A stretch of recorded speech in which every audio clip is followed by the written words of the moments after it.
and welcome again to another program of Searching for Answers.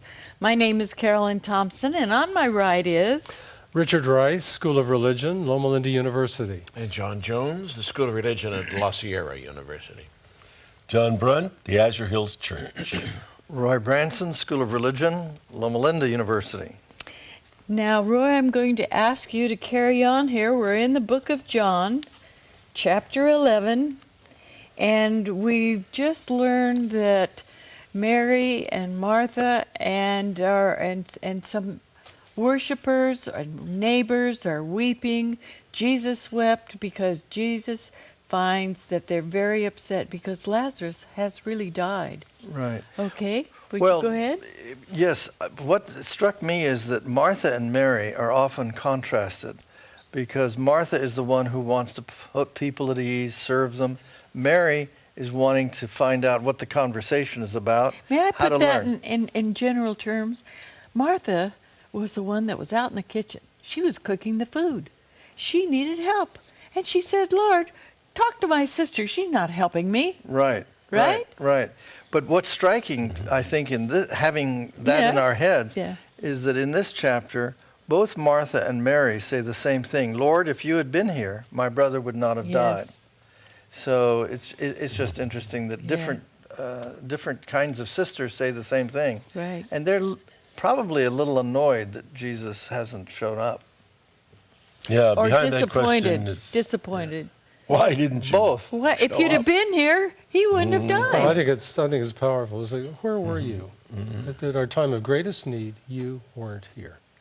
With that look in your eye, do you think they said that? I think they did. I think this was a stunning rebuke to say, And the you're reader, supposed to love him, and in our hour of greatest need, you're not here. the reader of this has already been told Jesus deliberately stayed for 2 days. 4 days. So for the reader, these statements have that in the background. That's right. You've got levels of knowledge here. Mary and Martha don't understand.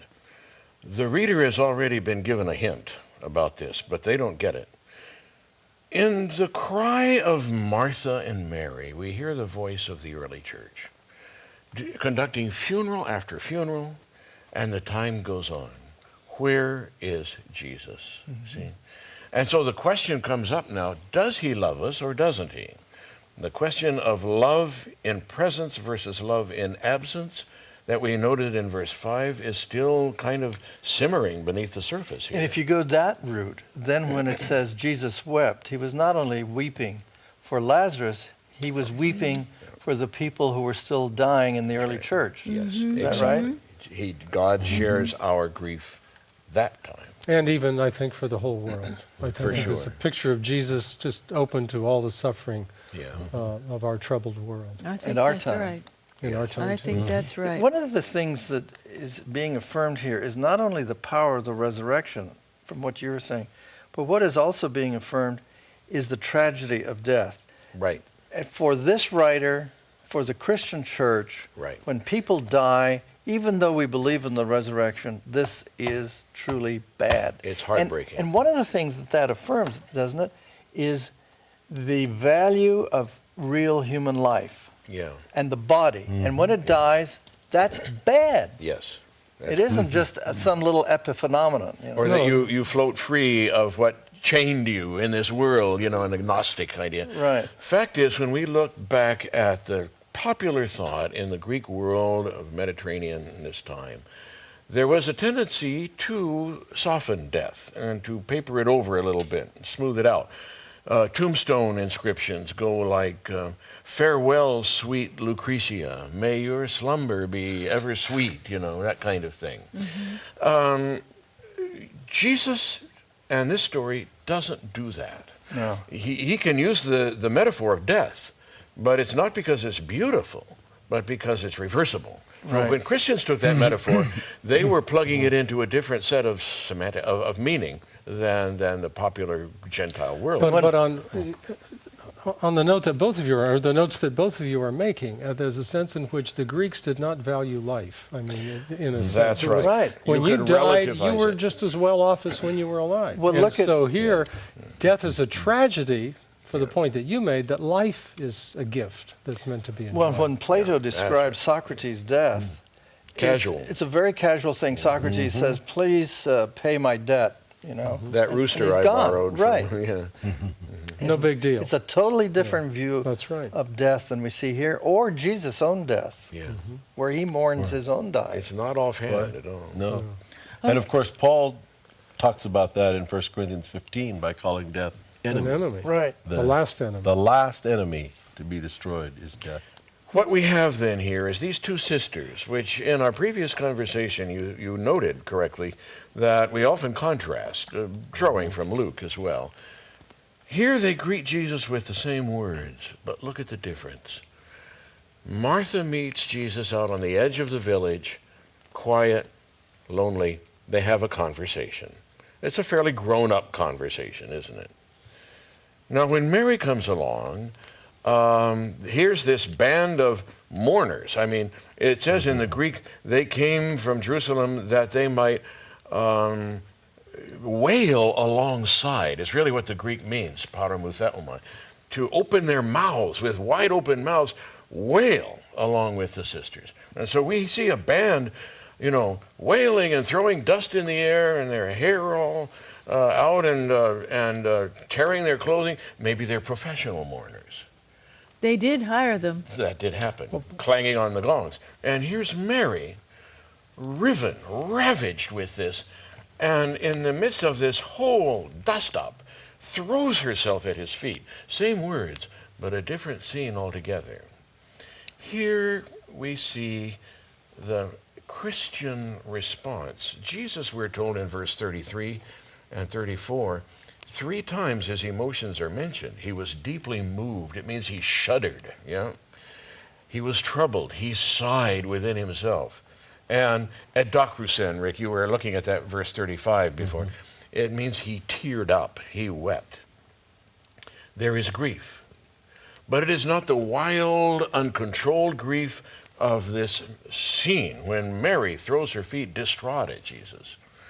It is rather a deep inner sadness, loss, a sense of profound sighing, which in a way says, we Christians in the early church and today, we are troubled by loss, but we are not destroyed by it.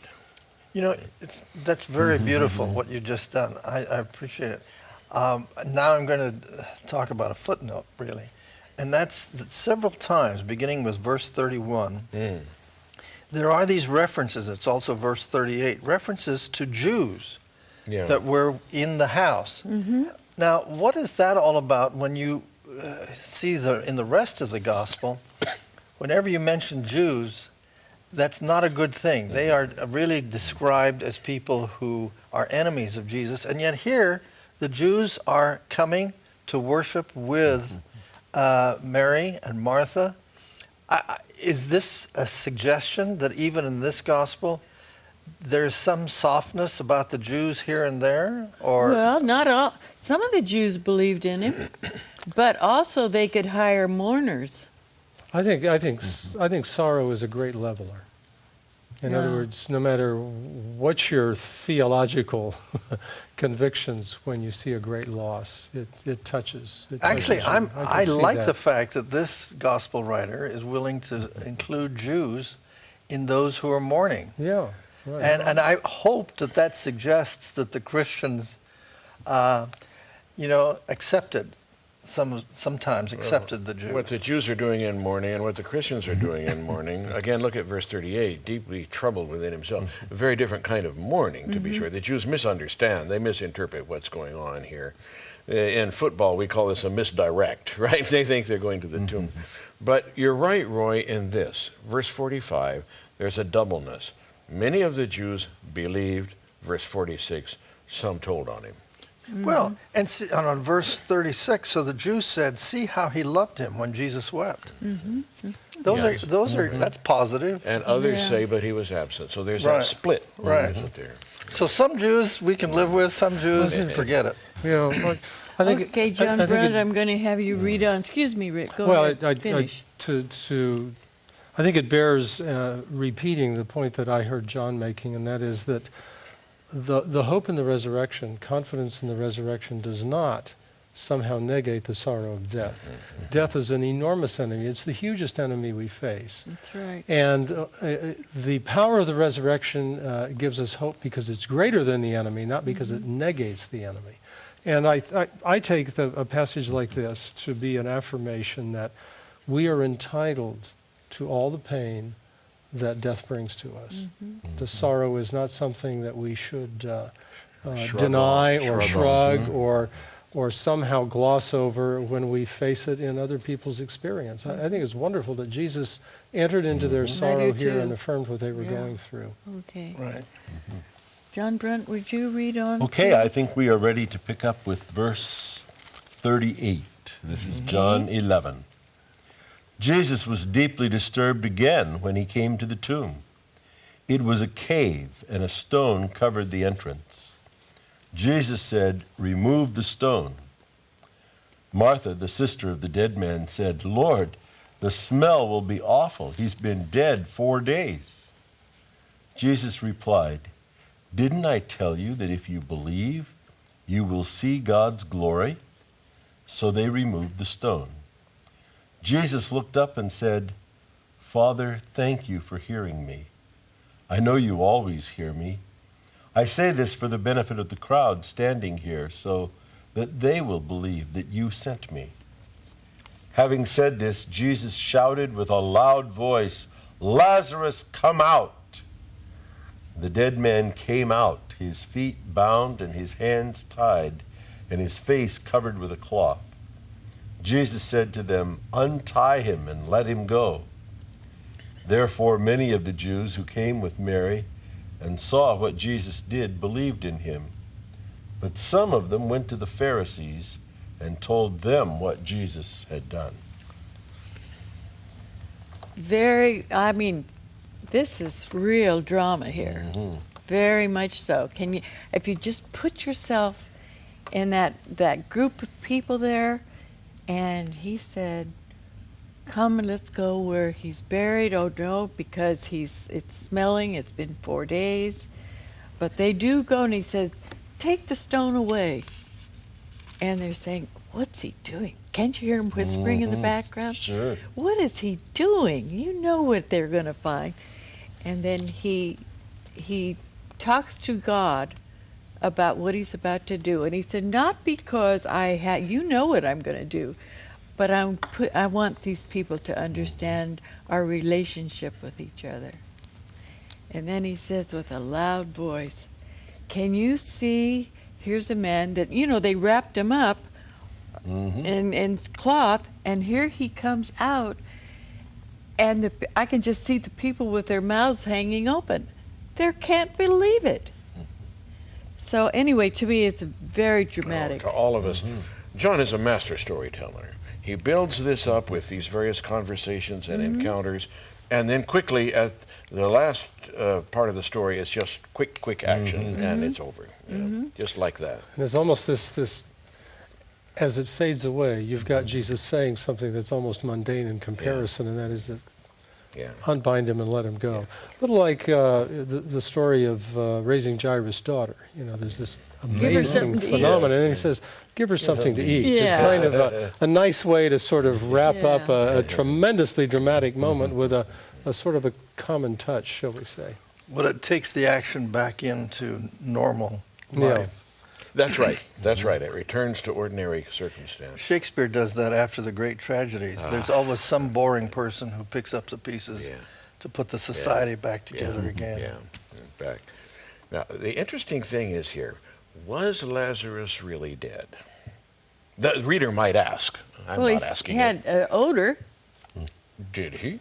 It says he did. No, Martha says he would. Now, I'm not. You stay with me on this. Okay. 4 days, John. 4 days? Yeah, that's right. That's what Jesus found in verse 17. He'd already been in the tomb 4 days, and we accept that, yes? Now the lingering question, was Lazarus in a coma those 4 days? Oh, my. Yeah? Now, I'm not raising it in my voice, but there's always that possibility, and such things did happen. That's why the rabbis in the Babylonian Talmud said, you must mourn you open the tomb for 3 days, but after the third day you don't open anymore because it's clear by then the person's really dead. That's why I waited 4 days. That's right. Okay. But we don't have the narrative confirming that until that last moment where Lazarus comes forth. What verse? In verse 44. Now, only now, does John the Master Narrator confirm for us, in fact, he was the man who had died. The man He who had says died. the Namely, dead Lazarus. man came out. Precisely, that's my point. He finally says he was dead. That's right. Yeah. There, it's confirmed, and not until then. We could say more about the narrative technique of John. We won't. I won't burden our viewers with that. But it's part of John's mastery as a storyteller, I think, that he handles it this way. Weren't there differences of viewpoint among Jews as to whether or not there could be a resurrection? Or I don't mean to be too graphic about this, but among all ancient people, the way you confirmed death was the fragrance thereof. How else can I say it? So you hung around and you made sure, and that was how you knew. Yeah. But I mean, some believed that there could be a resurrection, and some didn't. Well, we know that from the other Gospels, the Synoptic Gospels. The Sadducees come and try to make fun of the idea of the resurrection to Jesus. So the Jews who ended up believing, maybe they were not Sadducees. Maybe they were, who knows? Maybe they were of at least the frame of mind where this is a possibility. But as we'll find out as we read on, even some of the Pharisees who believed in the resurrection were not opposing right. Yes. Jesus. Rick, would you read on? Want me to read on? Yes, please. Just one footnote to that. Paul uses that difference, to his own advantage when he's on trial, and they're all bringing the charges against him, and he says, "Well, I'm really here because I believe in the resurrection." And he ends up getting the rest of the people fighting back and forth between themselves. It was kind of clever, actually. And that's where this Roman soldier says, I can't settle this, but we're going to protect you for the time being. Yeah. All right, you want me to read on? Yes, please. Let me pick it up with verse 45 and take a running start at the new verses then. Many of the Jews, therefore, who had come with Mary and had seen what Jesus did, believed in him. But some of them went to the Pharisees and told them what he had done. So the chief priests and the Pharisees called a meeting of the council and said, "What are we to do? This man is performing many signs. If we let him go on like this, everyone will believe in him, and the Romans will come and destroy both our holy place and our nation." But one of them, Caiaphas, who was high priest that year, said to them, "You know nothing at all. You do not understand that it is better for you to have one man die for the people than to have the whole nation destroyed." He did not say this on his own, but being high priest that year, he prophesied that Jesus was about to die for the nation, and not only for the nation, but to gather into one the dispersed children of God. So from that day on, they planned to put him to death. Amazing. See, Can't understand it.